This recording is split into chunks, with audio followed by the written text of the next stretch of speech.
Hey, I'm on. It's good to see you. Welcome back to another OTXNT. How's your coffee? What are you drinking? I am drinking coffee that I started this morning, and it's still as good as it was. The Folgers in my cup. I have nothing in my Roswell, New Mexico alien cup. So that's sad. I wanted to. Today's just got past. It's got your name on it. Look at that. It was Is a that a gift. Yeah. very cool? Well, hey, so before we get started, let me just introduce what we're talking about today. I have, just being in the church, you get people asking questions all the time. I had a question that was posed to me, and I know people are thinking about it because this is hitting the internet as well. But I actually was just listening some of the news yesterday, and it was kind of what's happening with Disney right now. And so if you don't know, we'll get there. We'll kind of bring you up to speed. But I had a question that was posed to me about: is it time for Christians to be boycotting Disney? And so I think it'll be interesting because we have to talk about that. There was a time when we did, and what do we do? And is there maybe some theological principles or things like that we need to think through or should help us? Because I think this is going to be one of those areas where we're going to come to find ourselves at let's look at what scriptures say and then we have to determine for ourselves. I don't think we're going to be able to tell you do this or do that kind of a thing. But man, you want to open us up in prayer and then I'll jump in, kind of set the scene where we're at. But yeah, is it time to let Disney go? Let's think about that. Yeah. Let's go ahead and pray. And actually, I have both the resolutions handy that placed a boycott on Disney and then pulled it off from the SBC, so we can kind of get some history in this. So it's kind of exciting. I'm looking forward to this discussion. Let's do it. Let's man. pray. All right. So let's join me in the Lord's Prayer, if you will. Our Father, who art in heaven, hallowed be thy name. Thy kingdom come, thy will be done on earth as it is in heaven. Give us this day our daily bread and forgive us our trespasses as we forgive those who trespass against us. And lead us not into temptation, but deliver us from evil. For thine is the kingdom and the power and the glory forever and ever. Amen. Amen. All right. So here's the deal. It's kind of set up that we're talking about. Reason why this is in the news is there's been actually a couple things.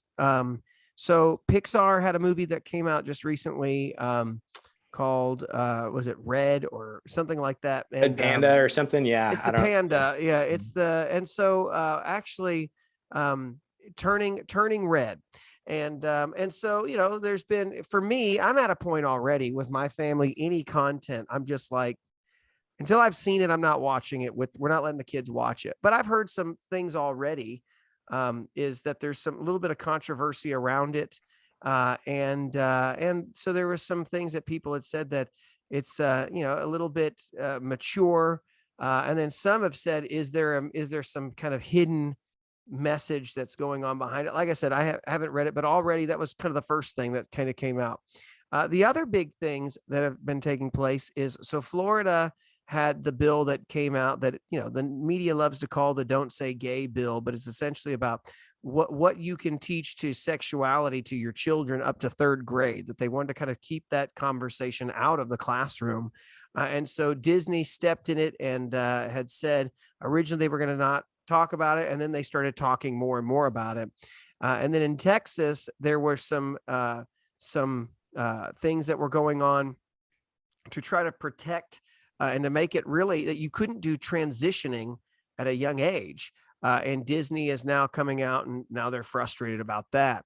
In fact, now I'm also looking at that we're looking and seeing that I just saw an article here that's talking more about that not only are they going to kind of be more, they're wading into this more and more, but now they're looking to also, it says there's established an LGBTQ plus task force to look for more programming and more things that they can put into their programming. So all of that kind of being said, the question, like I said, is I got somebody that posed it to me because they want to know, what do they do? Is it time to pull out of this? And so I know that a lot of people are probably thinking about, I've talked to people already who they haven't asked me. They just said, hey, we've done this or we've done that. And so I just feel like, maybe it's just good for the next, 20 minutes or so for us to have this conversation of, What do you need to do? What can you do? And is it time for us to do, to pull out and to be done with them? Just saying this as well as a guy, before we even get into this, I am a former Disney cast member. Used to work for Disneyland. I loved it. Does Disney have its troubles? Absolutely, it does. And so, but I, look, living in Southern California, Disney's always been a really cool place to be, and I like the parks, and I like a lot of their movies. But this is a good question about the direction they're headed now. What do you do? So here's kind of what I was thinking. Well, yeah, let me jump in just real quick.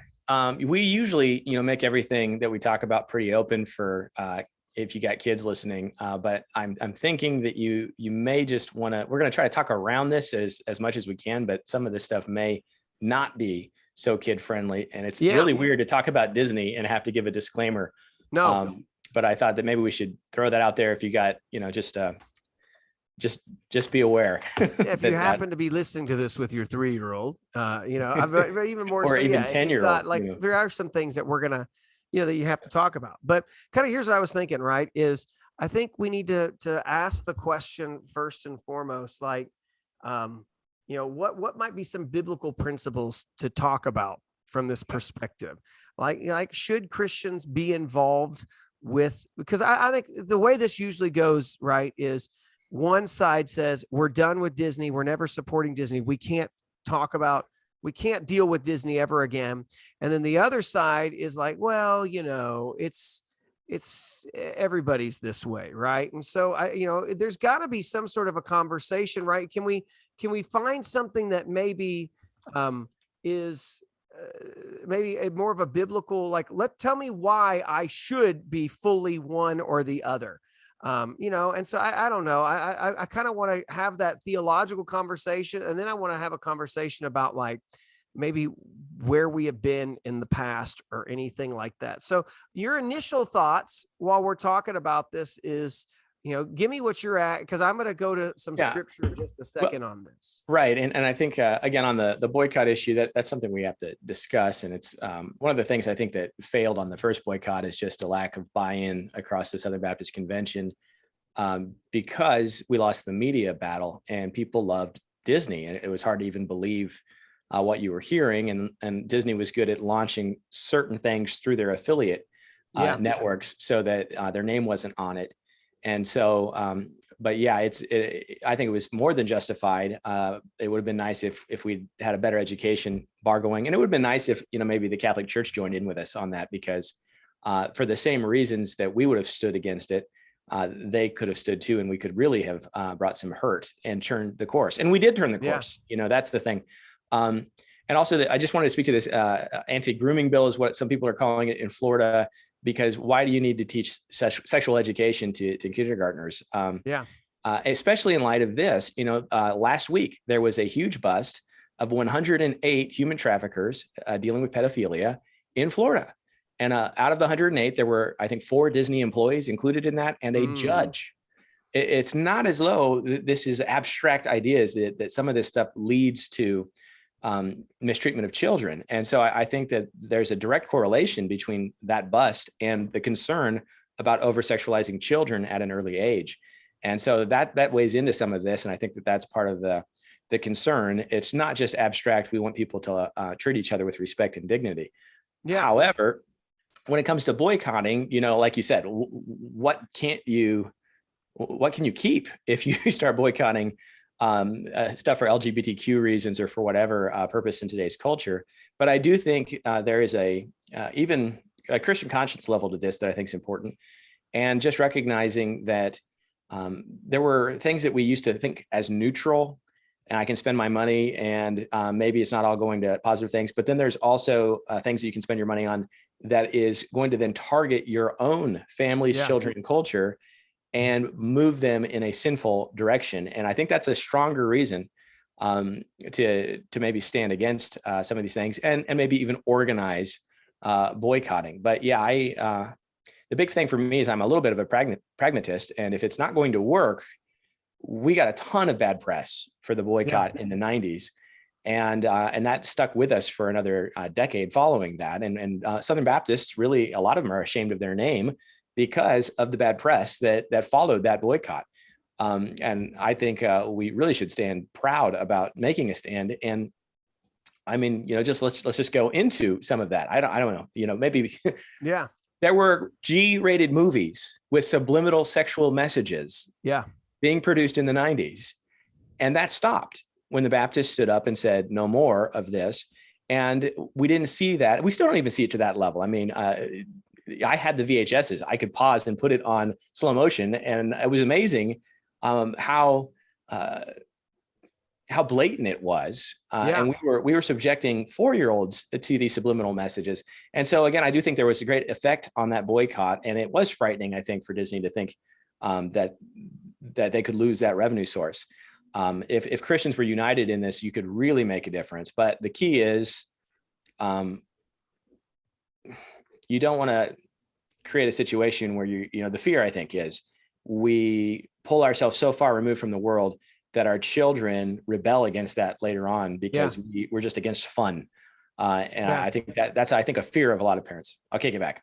So here's my big issue, right? Because I think as a family, we need to be able to guard our family for what do we consume. And I think, so in the same way, like this conversation at its most basic level needs to be even about you and I, about what do we allow ourselves to watch?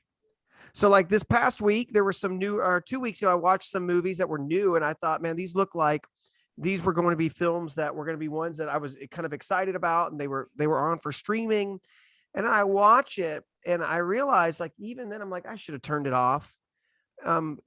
Because there were certain things, it wasn't like there were things that were obvious, like that you would catch, but certain things that might've been said or something like that. And you're like, you know what, I should have just left it alone. And I should have done my due diligence like I do with my kids stuff and like watch and just make sure that like what's in these films. Right.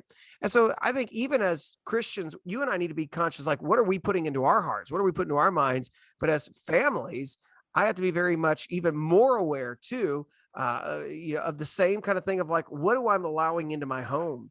And I think there's a lot of people who today don't even deal with that. You think about, we live in a generation now where parenting is give your kid a tablet and leave me alone and you guys do your thing. And I think that's what we're going to reap that at some point of what has happened by giving your kids over to the computer and the tablet. Okay. Now, the other issue that I have as a parent. So I think not only do I need to be more diligent with myself of everything I have to examine, nothing just because it's on, the Disney app now, even, does not mean anything. And so I have to treat everything. Every film, I think going forward, I have to look at the reviews because I don't want that. I don't want those words used. Right. I don't even want to think about those. Right. So there's that aspect. I want that replaying in my head. And so I need to do that. And so there is an aspect where I have to do that with my kids and you have to be thinking about that. But here's the big question.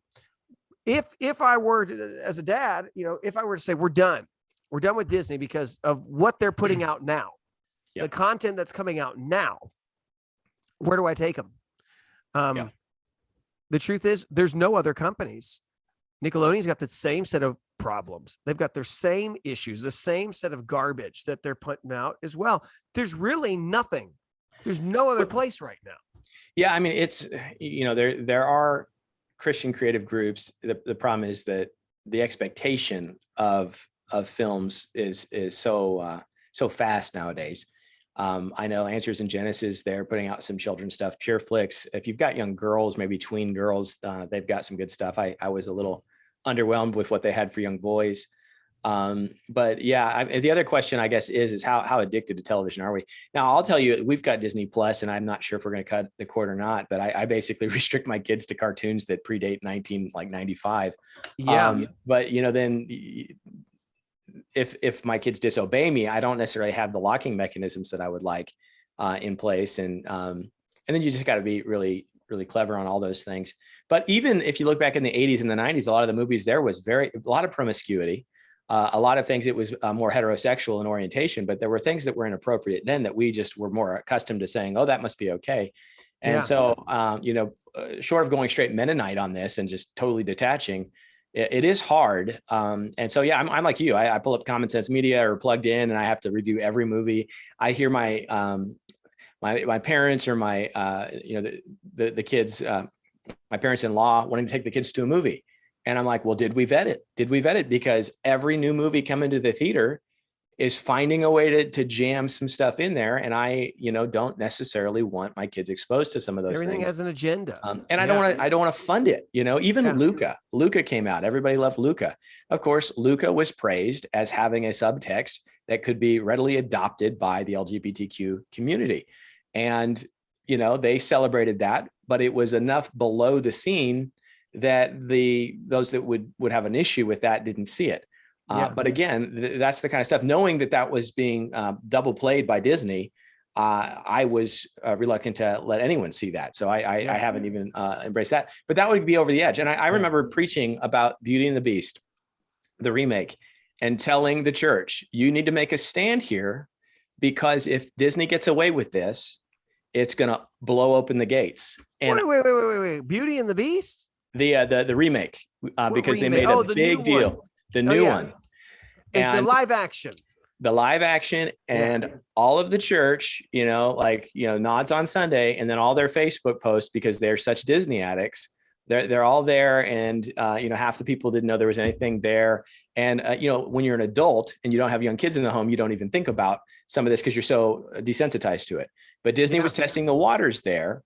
And they didn't even make their own community, the LMNOP community, very excited, because it was so they sold it as a big open character, and it was really not much. And so they actually risked offending a group they were trying to please, to really test the waters to see if the conservative evangelical Christians would do anything about it. And so now here we are, because we don't make very strong stands. And so we're almost speaking to a real small group of whoever's out there to say, if you actually care enough to inconvenience your family, rather than let your kids be brainwashed, it may be time to cut the cord on a lot of this stuff. And maybe you should get some board games out. I mean, here's the deal. It's like, it's hard, right? Because in some respect, there's a lot of good content that's on Disney. Yeah.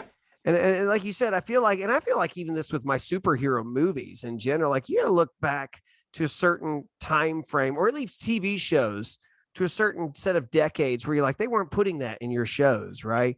But everything has an agenda today. But I think the hard thing about Disney is there's a ton of great content. I was watching the Swiss Family Robinson with my kids. Like, this is a good movie. It's good. And like a lot of stuff you can't find anymore. And so it puts you in a dilemma, because you're like, there's a lot of rich material. There's some great oldies that are there. And there's some good shows that are still there. But but amidst that, there's a lot of other things. So I guess my big problem with it all. Oh, here's the other piece. This is the other thing that's setting a lot of people off too, is in response to some of this too, Disney has now also said that the new Buzz Lightyear movie that they're doing will now feature a lesbian kiss. Is it in as well? They did that to my Star Wars. It's like, why do we need this? But they're pushing this in. And so here's the deal. It's like, I think you're right. They're testing the waters and they're putting more and more and more. And I think I don't want my kids to see my kids to see heterosexual, activity in anything. I don't want them at this young age to be exposed to any sort of sex. So heterosexual, no. Homosexual, definitely not. Like, I mean, I want sex out of everything, right? I don't want them even at this stage with my young ones, like boyfriend, girlfriend stuff. Like, I don't even want that to be an issue. No. I don't want us to be thinking about it. I just want us to, why can't we just watch something, right? And so, there's those pieces as well of like age stuff, but none of that stuff is everything. I just feel like you got to preview at this point, and you've got to watch. You can't say, let's watch it together.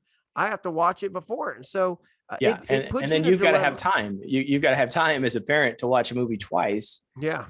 If you want to watch it as a family, and that is, it is a real drain on your time. And So, Yeah. that's one thing, right? Is you've got to make a decision. And I think there's a moral decision you have to make of what do I put in front of my kids? And I think if you have no filters, then you're doing a disservice to your family. You've let the guard down. So if you don't preview things, if you don't have control over what your kids can and can't watch, if you're just blindly giving them the remote, and I would say YouTube is if people just let their kids get on YouTube, even though it says kids, no, you're in a dangerous zone there.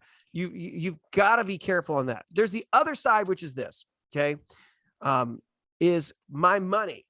Because one issue deals with morality of what do I consume, and is that okay to do that? The other is, can I still keep the app? Let's say I'm diligent at wanting to filter everything, and we will only watch things that we know fit our values, and the stuff that doesn't have all this, anything sex related, anything like that. Should I still be giving my money to Disney? Yeah. Should I, knowing that this is what they want to do, that they want to now put this behind everything, they want to protest when states have decided that this is what they'd like to do, which, by the way, Disney has no problem with slave camps in China. But they definitely have they have problems when states have said, hey, we want to we want to try to do something different about how we raise our kids, right? Doesn't matter the slave kids of China, but for us in America, no, we're going to make a stand there. So brave. Yeah. Well, in light of that, there's a real strong possibility that this video doesn't get very far before it's flagged and warnings placed on it, because we're not buying into the accepted narrative on this stuff. We'll see, if it's not here on YouTube, it'll probably still be on the podcast though. If we put it on Rumble. And I stick it on Rumble too. So that's the thing is, but just recognize that the agenda is not about, hey, we need to let, there's no personal freedom and difference of opinions, but the wrath of God is revealed against unrighteousness and ungodliness of men. And scripture is very clear on these things. And so we as parents and as Christians, we need to quit believing in the myth of neutrality. There's an agenda, and groups that are selling themselves as family friendly can't define what a family is anymore. So what we have to do basically is take the bull by the horns and just think about what did families do in the 1920s? How did they somehow survive? The movies would come out in so rarely, and you had to have the crank and a soundtrack attached to it. And so, somehow the world worked. And maybe if you decided to, I think tablets are really dangerous. We have tablets. It bothers me. I was the kid that would tell on my older siblings for watching stuff that they shouldn't watch. I was the baby, so that was my job. Yeah. Nowadays, everyone's on their own device around the couch. No interaction, no shared entertainment. There's it's completely individualized. And unless I go look around and see what they're into, if someone has got a desire to go a direction or look for something, chances are I'm not going to catch it until it's too late. And most of the filtering stuff is just not strong. So, I'd be really, really careful with the tablets and the things like that. My kids are an age that I have a general trust with them, but I'm watching my 12-year-old's getting up there. So, yeah. I don't want curiosity to bring something in that I can't undo. Eventually it's going to happen because of where we live. But if you're happy, and this goes back a little bit too, were we pleased with 1990s Christianity? And is that what our goal is to restore 1990s Christianity? What was the divorce rate then? The promiscuity, the over-sexualization of children has been an absolute disaster since the 60s and 70s. And we are continuing to go more progressive in our culture towards a direction we don't know what it will yield. So perhaps what we need to do is actually back up the door and say, no more. And that would go with the adults too. Why is it okay for you to watch what trash NBC has put out? But then the kids have to be restricted. What are you filling your minds with? If Jesus was in the room, would you be watching Grey's Anatomy? These are adults need to do a little soul check here and say, I need to really go a different direction. Men, I hear it, men. Oh, did you see the Game of Thrones? What business do you have, men, watching Game of Thrones? I think the Bible says something about not uncovering the nakedness of another, right? At some point in time, we have to say, as adults, am I holding a standard that I'm hoping my kids will follow when we bring all kinds of garbage into our own lives? And that's not even talking about issues with pornography, or those types of things. And so, I mean, it opens a door. Yeah. And here, let me just read this. This was the end of the boycott. And Disney basically said, we recognize that boycotts are not effective if they go on forever. So we're going to end it, but we're going to say this: we pledge to continue to monitor the products and policies of Disney, the Disney company, and be it finally resolved that we urge Southern Baptists to practice continued discernment regarding all entertainment products from all sources. Yeah. And that has where we've stood since 2005. It wasn't like green light, enjoy. It was use your discernment. And that's a spiritual gift. Yeah. To prayerfully consider. So I would say that's where we should leave it. There's no mandate from outside, but hopefully you're hearing the warning. This is a serious issue. So here's the thing. I think here's what we need to do is, I think the second parter of this has to be, what do I do with my finances with this? Because I think inevitably the next question is, can I still support a company that does it? So we'll talk about that next time. We'll rehash some of this stuff, but the other thing I think we just have to think on the morality piece is, I think it's just once again, it's a call to families of, like, you have a job. You have to guard your mind, guard your heart, guard your family. What you need to be thinking about is not just, what am I guarding my kids from, but am I being proactive in teaching them about the Lord? Right. So if you look at what the mandate is in Deuteronomy 6, it tells you that, especially in verse 6, these are the words that are giving you today are to be on your heart. Repeat them to your children. Talk about them when you sit in your house, when you walk around the road, when you lie down, when you get up. Bind them as a sign on your hand. Let them be a sign on your forehead. Write them as on the doorposts of your house, on your city gates. And so for us as parents, we need to be proactive and on the offensive of, what am I going to teach my kids? What am I going to put for them? But we also need to recognize that there is a world out there that is meaning to tear them away from the faith. So one question I want to ask you about, though, because this comes up in this arena, and I know we're getting towards the end of this video for this first part. What do you say to people who say, well, look, what we don't want to do is full blown get rid of all TV, all of that, because what that's going to do is make your kids go crazy eventually. And they're going to just, freak out and go watch everything they can. Like, I've known people like this. I had friends I used to grow up with that were such strict missionaries that by the time they became 18, they went nuts. Now, part of that might be they were off a little bit as well, but there were certain things that they were just withheld, and they were never allowed to. So there's one side that says, you can't do that. And I've heard people say, no, that's why we watch these movies with our kids. And when sex scenes come on, we try to teach them, and I've heard this, what do you think about that? Why, is this what the Lord wants? So where do you draw the line, do you think, where you say, okay, I don't want to be fully like, let's get rid of all things, but like, is there a place to be able to say, let's sit and watch this together and let me use these as teaching moments as well? What do you think? Yeah, I would say, well, the vast majority of American Christians have taken the alternative of, let's open it up and we'll work through it. And how's that going? 80% loss. So I kind of fall with Vodi Bachman here, that the kids actually that are more restrained and homeschooled even and protected from the world actually by majority hold to the faith better than the others. So if you want to do the odds, homeschooled, tightly controlled families have a much better success rate with their kids than the ones that made peace with the world.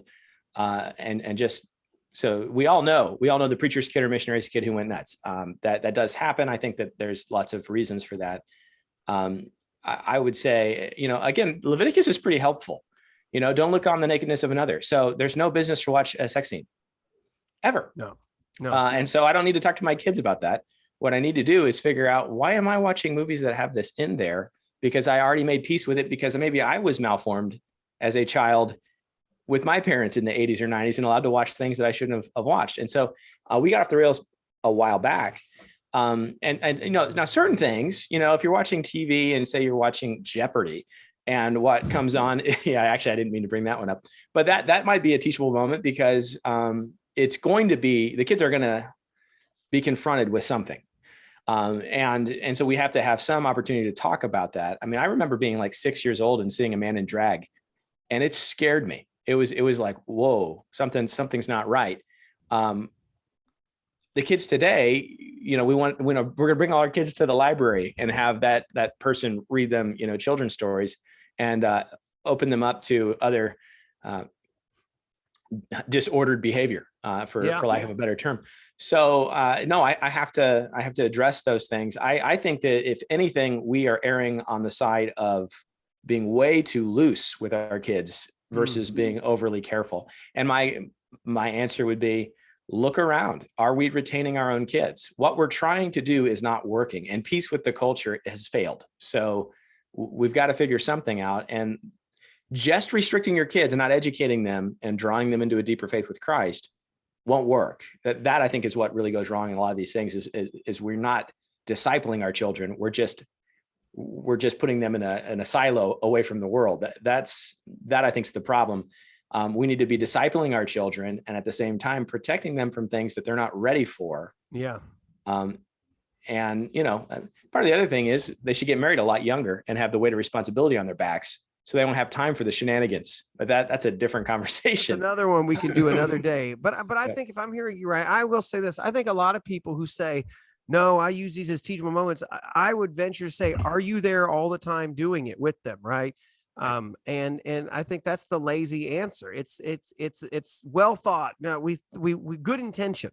But I don't think that we need to put, our kids in front of content that would stir them or ignite a passion or change them or anything like that. Like, we need to be mindful of, my job is first and foremost to teach them God's word and to disciple them. Now, if I give them entertainment, then I have to be very, very clear that this is not going to subvert what I'm trying to build with them already. So, so I think, unless you have something else you want to say, I think we have to be mindful that, I think Paul is, when he talks about the schemes of the devil, when he talks about our struggles not against flesh and blood, but against rulers, against authorities, cosmic powers, darkness, against evil spiritual forces in the heavens.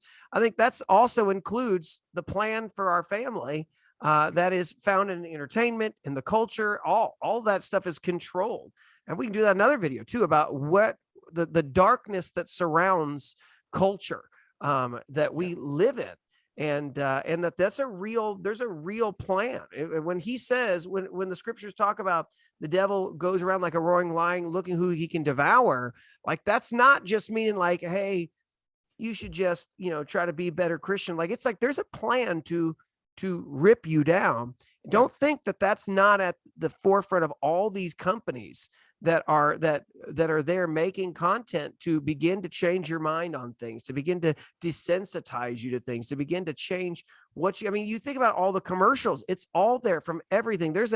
I think there's a grand scheme for our culture to change us through just commercial watching, commercials and cartoons, just little things thrown in. And we've got to be very careful. Yeah, I'll kind of just, my last thought is, Al Mohler was pointing this out in one of his lectures about the English word for boredom and where it came from. The old word was tedium, and that's what's in the Pilgrim's Progress. And Vanity Fair is characterized as a place where there is no cause for tedium, that there's always something to keep you engaged, entertainment nonstop. And it was viewed at that time as the most evil place on the planet. And we live in Vanity Fair, and we don't hear from God because we'll never let ourselves settle and have that bored moment where maybe the Spirit will work in our minds. We'll all be benefited by shutting the TV off, by having some quiet time, making the children read a book. Men, grab your wives, grab your kids, and do some discipleship. I mean, and I'm preaching to myself. What if we, instead of just taking stuff away, what if we replaced it with godly things? Paul, I'm talking Philippians 4 here, what things are noble and beautiful and those types of things. What we might find is, rather than fighting over, should I have Disney and should we watch the old Parent Trap or the new Parent Trap? What we could actually do is work through a catechism together, talk about some church figures in history, play mousetrap instead of watching The Parent Trap, and have a better time, because if you never get the mousetrap pieces together, I mean, that's like an engineering degree. You know how to play that game? Isn't it just about, letting the mouse get trapped? I don't even know how to actually play it, so. I bought it recently. I still have the pieces. We'll see how long it lasts. It's great. Well, hey man, we've got to close it here. I think this sets us up for part 2, which is finances. I think we need to talk more about the boycott, on what that would do, what that would mean, whether it was effective or not. But I do think first and foremost, as we talk about this is bigger than a Disney. This is across the board. This is for you. And all of us need to recognize, am I okay with the content that I'm consuming? Am I okay with I think we as a culture are more concerned about what we eat. And you think about people, I don't put that in my body. You're talking about like fast food and fats and saturated fats and, what kind of chemicals I think most American Christians, we're more concerned about what kind of things we're putting on ourselves.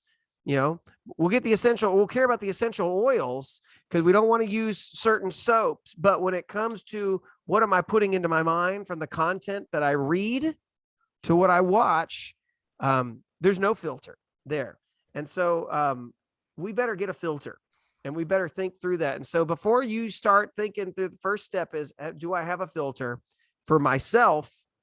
And then do I have one for my family? And is it a filter that will keep me focused and not distract me and not begin to put things in my mind that don't need to be there? So there's that. I think next one let's talk about though is, can I be a Christian and still go to Disneyland? Can I be a Christian and still have Disney Plus? And so there's a finance piece to that you need to ask, because a lot of people say, well, I don't want them to get my money because and am I wrong to still, if I'm filtering, but I've still got the service, what does that mean? Right. So we can talk more about that next time. I'm paying for them to make these new movies through the service where maybe I should go buy some old DVDs, but the convenience, again, we're killed by convenience. It's going to inconvenience us. It really will. And if you've ever had a DVD in kids, it doesn't last very long, so those are the kind of things that it is so nice to just pop it up on Amazon or pop it up on Disney Plus. But yeah, I think it's kind of, Lord, it was hard, is that what you're going to tell him on Judgment Day when he says, why did you betray the children of your youth? All right. Yeah. Well, you want to close this out? Hey man, let's close out and let's do the prayer that we always do.